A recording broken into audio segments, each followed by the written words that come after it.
So why is Jin Dynasty in F tier? And why is it not in higher tier? Well, I played a couple games with Jin at Conk 3 level and above, and I will show you why I think Jin is not that bad after all. So I'll divide this video in 3 sections. First I'll talk about their bonuses and their units, then I'll explain my thought process on different strategies and a couple tips on how to play them, and finally I'll show you 2 games of which I played Jin Dynasty, and I won those 2 games at Conk 3 and above level. So number 1, we have the tech tree here, as you can see. I will read through a couple of bonuses. So first of all, we have grasslands, which is a really good bonus. You can build these grasslands, get horses that you can use to increase your health of your calf, or to immediately train units for a lower food cost. And then we have mounted villagers. You can also get Meganmook defenders. You also have 2 emissaries, which provides you food per minute and more mounted villagers. You also have a siege workshop, which is combined with your archer range, so you can have siege engine in the feudal age. For your unique units, we have mounted villagers. They're better villagers. Reindeer traders, they are just traders. You have emissaries, which I said before, you just get food per minute. You have your unique units, Red Crossbow, which is a Springald, available in the Second Age. You have your Iron Pagodas, which are knights, but they are tanky, but they have a lot less damage in regular fights. You have your Mohi Tribesmen, which are archers, a replacement for archers. You have Nessa Bees, like China. You have Sanma Swordsmen, which are kind of heavy spearmen, but without a spear. Eruptors are your hand cannoneers. Meganmook's defenders are mounted cavalry units which defend your TCs, and mounted grenadier, that's also a Meganmook defender. For your unique techs, you have a lot of them actually, as you can see, but I'll just show you in the actual tech tree. We'll analyze that for a bit. So in the Dark Age, as you can see, we have normal stuff, except for these mounted villagers. So you can see the stats over here compared to a normal villager. You also have this unique technology, which you start 4 reindeer under your town center if you build it. And you also have this unique tech, which grants 5% more gather it from your hunted meat than the usual upgrade for every other civ, which can be upgraded later on. So there you go, that's Dark Age. Feudal Age, you have your 2 landmarks, Flower Pagoda or Great Pasture. The Flower Pagoda gives you more attack speed or gather rate, depending if you're placing it defensively, offensively, or on your resources for villagers. As you can see, the Great Pasture is a stable, war stable for Jin Dynasty, and it is also a grassland. So for Jin Dynasty, instead of having a stable and an archer range, you have war stables and machine workshops. So war stables, the big thing is you can either produce your units regularly, or you can purchase them from the horses you stockpiled from your grasslands to instantly produce them at a cheaper cost. As you can see, it's 75 and 20 instead of 120. So it's a pretty good discount. And you can also build traders if you want. For siege workshop, instead you have a machine workshop, which is your archer range and siege workshop, and you can build battering rams, the only civ which can build that in the feudal age without requiring siege engineering, which is pretty cool. You have your bed crossbows, which are springhalds, and then you have a couple of unique techs which improve the siege movement, reinforcements for your Nessa Bees, and also range for trebuchets and Nessa Bees. So all in all, they're unique units in feudal age.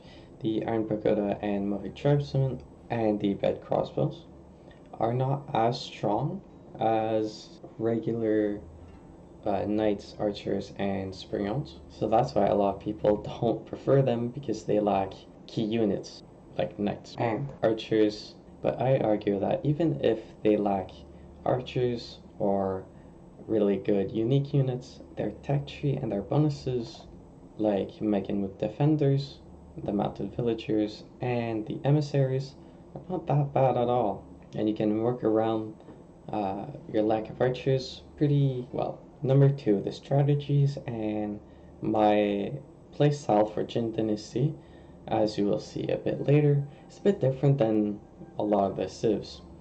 I prefer to open with Great Pasha as your feudal landmark while always building your mounted villagers. So you get your eco bonus with mounted villagers and you harass with horsemen.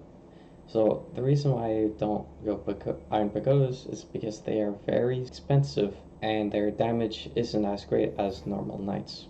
So my plan early game is to build a Great Pasture, use a couple horsemen to harass while going for Fast Castle. Instead of going for the Mountain Hall, which is pretty good, I go for the Dragon Pavilion, which is really good for defensive playstyles and a bit more safe play. So this landmark basically makes your TCs and this landmark position really hard to push in because your Megan defenders are going to spawn easily and pretty fast, and you can get them from your TC and later on build from your towers. It also gives you an emissary, so you can immediately upon entering Castle Age train an emissary and get one for free, so you can establish tributaries off of neutral markets to get increased passive income.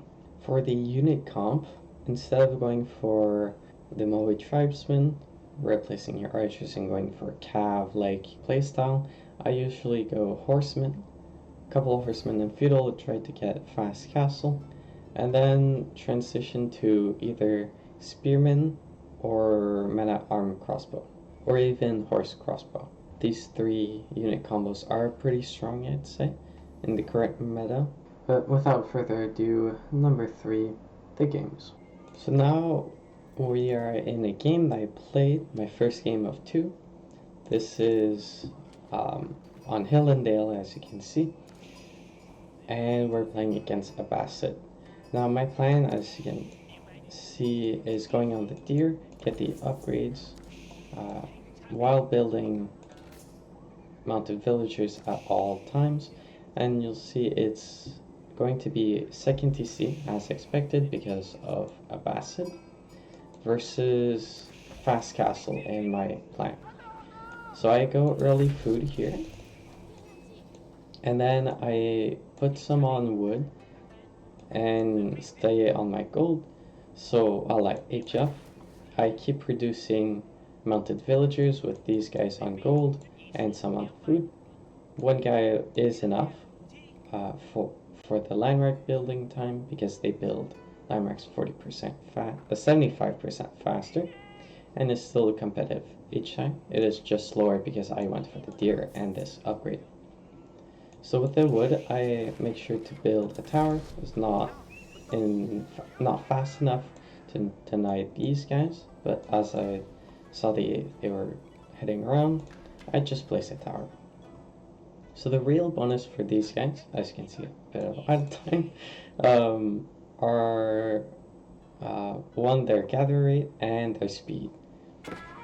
So even if it denies this, I can stay longer on the food because they're faster. As you can see, he tries to harass with military ring, but they're pretty fast, so don't have to worry about that too much. And all the while he's going to TC. So I've heard that the second TC is pretty good versus Jin Dynasty because it's pretty hard to do anything pretty fast as Jin Dynasty. But here I try to get eco upgrades. As I did not do the maths before heading to these games, so I did not know that upgrades were not that great for Jin Dynasty because these villagers have such high gather rate anyways. Although maybe Wheelbarrow is pretty good. They get plus 30% movement speed.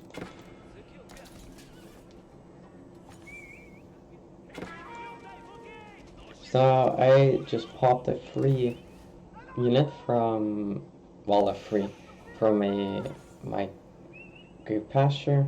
I can train these instantly, just less cost, and they can be pretty good for doing some kind of fast castle, so you don't have production time speed. And my plan is to save them up, as you can see, not actually build too many horses, but actually build barracks and stables, barracks and archer ranges, machine workshop origin, and pressure him. So I gather my armory over here, while building outposts to control the map. He sneaks this relic in, which is pretty unfortunate for me. This eco lead is not as bad as it looks because I have 2 tributaries and I have all eco on the map and I have my mounted villagers. Now we continue our outposts with Meganmuk defenders. So you see this range here. When he attacks my little base over here, he'll get as many Meganmuk's defenders per tower, plus 2, because you get 2 from a tower within the range. So you can see here. Now I'm just getting this Dragon Pavilion to secure this gold and position also. The really good thing about this is that I don't need to build siege workshops separately from archer ranges, so I can continue my crossbow production while building trebuchets. Now his army is pretty good, it's mostly crossbows, but these towers are pretty good, and I am building necessities, so my siege workshops are pretty good. You also want to make sure you have 2 emissaries in your army to get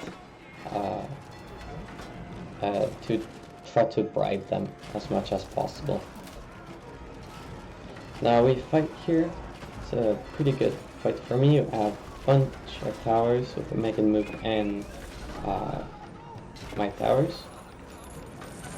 A little pride over there, pretty good. 125 gold, and it forces the enemy to move. So now I'm just gathering more stuff off of the map while getting map control. This has been pretty annoying for him because of the Meganmuk defenders. And they do quite well, 20 damage, and they have a lot of armor. Now, as you can see, my economy is not that far behind, even though he's 94 bills. Because I have all the map control, he hasn't done his full farm transition yet. And my mounted villagers, I have really good income. Now I started to switch from spearmen, because I saw his horsemen and a bunch of stables. And my emissaries are doing pretty good work over here. I would just continue our push.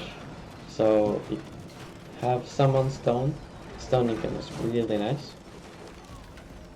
You have siege, and as you can see, I just bought 5 horsemen. So I used pretty much all my horses. You only need 1 stable, in this case the Great Pasture, to do this ability. So you just pump out these horsemen for free training speed time and reduce cost, and then you get a bunch of horsemen from nowhere without adding any more stables, which is pretty nice. That's why I thought Jinden the horse mechanic is pretty good.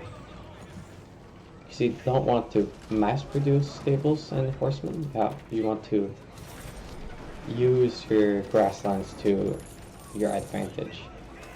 Now I have a bit too much, his army is nothing now. My necessities and my keep pressure is pretty good. Keep continuing to travel here. My eco is still very decent compared to his. and he's forced into the corner, and this is why making with defenders plus pressure versus 2TC is the way to go for me, I'd say. Pretty good strategy. And I even steal his relics. So denying him gold, have all map control, and it's pretty much GG. So the second game, we jump into it. It is Ayyubids versus Jin Dynasty. While I say it's pretty hard to play versus Ayyubids because you do not have any real counters to Desert Raiders, it's not that bad as people thought, including me. Because Desert Raiders, their only counter pretty much are archers, but we only have horse archers pretty much, so that's not a good interaction. Now we start with deer again. We have a lot of maps this season with starting deer, so you go for Great Pasture again. He's going Fast Castle most likely for Ayyubids, and I still do my plan of Fast Castle while producing a couple of horsemen to harass him. Now over here he's building towers, is fine. I'm forcing these 2 towers, so 200 wood investment versus my 480 resources, which is fine for him, but also I can use these guys to pick off these dervishes if they're too greedy while getting the relics. So now we're just sending to gold and food for our castle age. We still have 3 guys on the wood because I was hoping to get some eco upgrades and the grassland posts, which are pretty nice. As long as we're stockpiling horses, we should be fine. The other bonus you get from not building too many stables is you can, as long as you have one, you can build horses and they get bonus HP. So diving under TCs and towers are not that bad if you have enough armor and health. So now he's going up, so am I. We age up with 7 over here. All the gold, always try to build it on gold because you need a lot of gold with Jin Dynasty. And food is pretty nice too. So, and it also secures this part of the map for me. Now I immediately go back to food because that was where my food fills. And we're not that far behind. We have less army because he went military wing, which is pretty good for him. Horses do counter horsemen, but you need a lot more horsemen than Desert Raiders. That's why it's a pretty bad matchup, especially with the healing from dervishes. So now we're just building up, saving our horses, and starting transition into barracks. I felt like I was a bit behind in terms of eco and relic wise, so I kind of wanted to sneak in a second TC because I was also feeling pretty safe here, and get a bit more and make it move defenders. So I'm trying to get tributaries. They're pretty tanky, so you don't need to worry too much about them. Making move defenders are pretty nice too, but not really versus Cav. So you have to. That's why Abbasids and Ayyubids are also a bit stronger versus Jin Dynasty. It's good for him. He picks off the emissaries, and I'm continuing to raid with these horsemen as most as possible. It's pretty good around here. And he keeps attacking my tributaries, and it looks worse and worse the longer the game goes. Although, I will build a second TC soon enough while trying to match his military.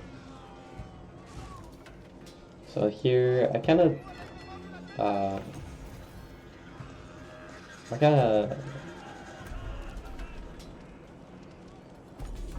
just surrendered this position now because he has way too many guys over here. Now he's pressuring Sacred Site Victory. So I'm on a timer to do something here. I have my second TC, but I'm on a timer to do something with that second TC in time. And now, a funny fact is that if you build your tributaries, you can actually go above your mounted villager cap as long as you build them in queue. So now we're just defending over here. We don't need to push now. We have our second TC and building military. So far, Spearman, because he has a lot of camels, but I want to transition into arch range like crossbows to actually counter these desert raiders, because they have no ranged armor, so crossbows are not that bad. Now this army is way scarier than mine, but as long as I survive here with my with the food I have and Mechanic defenders, I should be okay. He keeps destroying my emissary tributaries, but it's still okay for me. Now I'm pretty sure I do see this, and it's pretty scary for me, but I do have two things under my sleeve. One, I am in the defender here, so he needs a lot more units to attack me. And two, I have these grassland posts which can immediately, as long as I save up a bit more food, to pump out a couple horsemen. And we're also trying to buy some time and see what he has in terms of military to take this fight. So I also want to keep my emissaries from dying because they're very strong in terms of pressuring our enemy. And now we all know that Manchanies are really strong. Really strong for putting pressure on your base and stuff, destroying farms and other units. But here, when I see that I have time to pop these horsemen out, just pop 6 and a couple more before I lose all these horses. I try to get as many as I can, and you'll see why it is important. And now I surround this army with my army, so that the siege engines are not as impactful as in my army. And I surround him. Pretty good engage for me. I use my bribe to put pressure his army, and then I clean them up. A lot of spears, a lot of crossbows, countered mostly by archers, but I still have horsemen, so you can't just move. And my army looked a lot stronger than his. And then I have the massive army lead. I have villager lead because of the mounted ones. They have pretty good income per minute. He does not have his farm economy set up, so now I'm in a really good position. I just need to pressure his food and his base, and it should be GG. Now let's speed up, try to fight here. Not too great for me because his archers are pretty good, but my economy is way better than his, so I just need to continue pumping out some units and find his food, which I do, because I have one guy here patrolling for food, and I have one guy there, and I saw all his food was there. So now all I need to do bring my whole army here, and it's GG.